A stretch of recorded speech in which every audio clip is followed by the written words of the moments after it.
তাদের গাড়ির সমস্যা রাখার সমস্যা হয়ে যায়, তো তারা গাড়ি রাখতে পারেন না।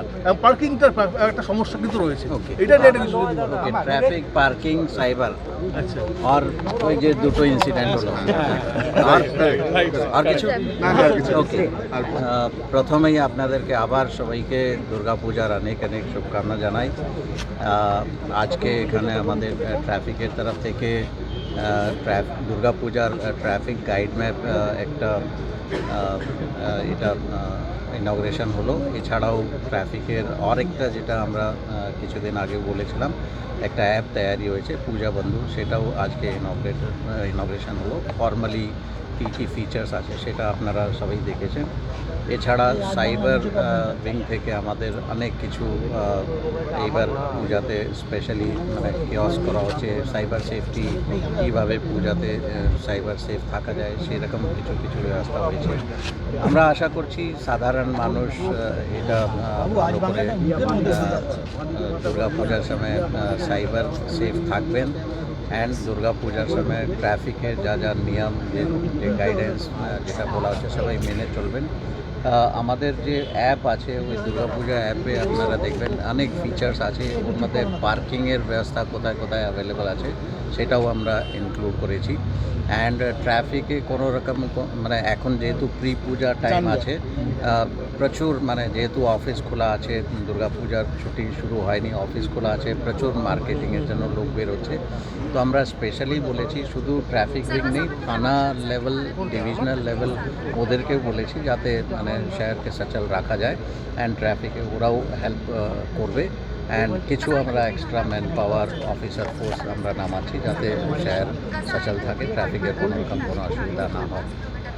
আরেকটা বললেন আপনারা দেখা যাচ্ছে বিভিন্ন ইনসিডেন্টে দেখা যাচ্ছে যে অস্ত্র ব্যবহার হচ্ছে আছে, এখন সেটা দেখা যাচ্ছে এইটাতে ওয়েস্টপোর্ট থেকে চারুমার আপনারা কিছুদিন আগে জিজ্ঞাসা করেছিলেন ওই দুটো incident Gulshan colony and Ekbalpur দুটোতেই মেন অ্যাকিউজ যারা ছিল দুজনই অ্যারেস্ট হয়ে গেছে, একজনকে দিল্লি থেকে আর একজন আমাদের লোকালি মানে এখানে কলকাতার আশেপাশে আউটসাইড কলকাতা জুডিশিয়াল ওখান থেকে গতকাল আমাদের টিম অ্যারেস্ট করেছে। অ্যান্ড গতকাল চারু মার্কেটে একটা ইনসিডেন্ট হলো, সেটা তদন্ত হচ্ছে। আমরা আশা করছি মানে অনেক লিডস আছে আমাদের কাছে, তো ওটা ডিটেকশন হবে।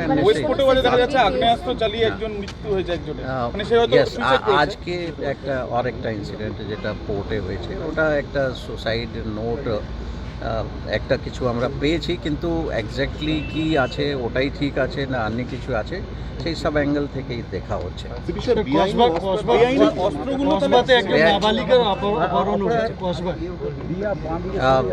অপহরণের ঘটনা আমি একটু জেনে বলে দিতে পারবো। একটা 3-4 দিন আগের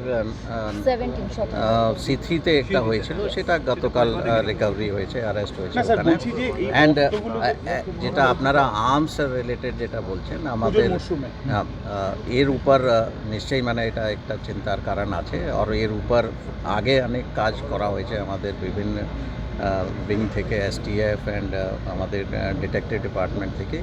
তবু যেহেতু গতকাল একটা ইনসিডেন্ট হলো অ্যান্ড আজকেও যেটা ইনসিডেন্ট হয়েছে ওই ইনসিডেন্টে একটা আর্মস ইউজ হয়েছে, সেটা দেখে মনে হচ্ছে ইলিগাল আর্মস আছে। তো এর উপর নিশ্চয়ই আমরা আর একটু ভালো করে দেখব। অ্যান্ড আর্মস রিকভারির ক্ষেত্রে আর একটু আমরা এমফেসাইজ দেবো যাতে এরকম ঘটনা না হয়। অ্যান্ড বিভিন্ন জায়গায় আমাদের স্টেটের বাইরে ম্যানুফ্যাকচারিং ইউনিট থেকে যারা আর্মস সাপ্লাইয়ের সঙ্গে যুক্ত আছে, আমাদের কলকাতা পুলিশের তরফ থেকে অনেক জায়গায় বিহার, ঝাড়খণ্ড, উড়িষ্যা এইসব জায়গায় অনেক জয়েন্ট রেড হয়, অনেক রিকভারি হয়েছে এই বছর, অনেক বেশি রিকভারি হয়েছে। এছাড়া ওয়েস্ট বেঙ্গল পুলিশও মানে ওদের সঙ্গে কোঅর্ডিনেট করে ওরাও আলাদা অপারেশন করছে, কিন্তু স্টিল কিছু আর্মস ঢুকছে। তার উপর আর কীভাবে এটা আর এফেক্টিভলি প্রিভেন্ট করা যায় তার উপর নিশ্চয়ই অ্যাকশন আমরা নেব।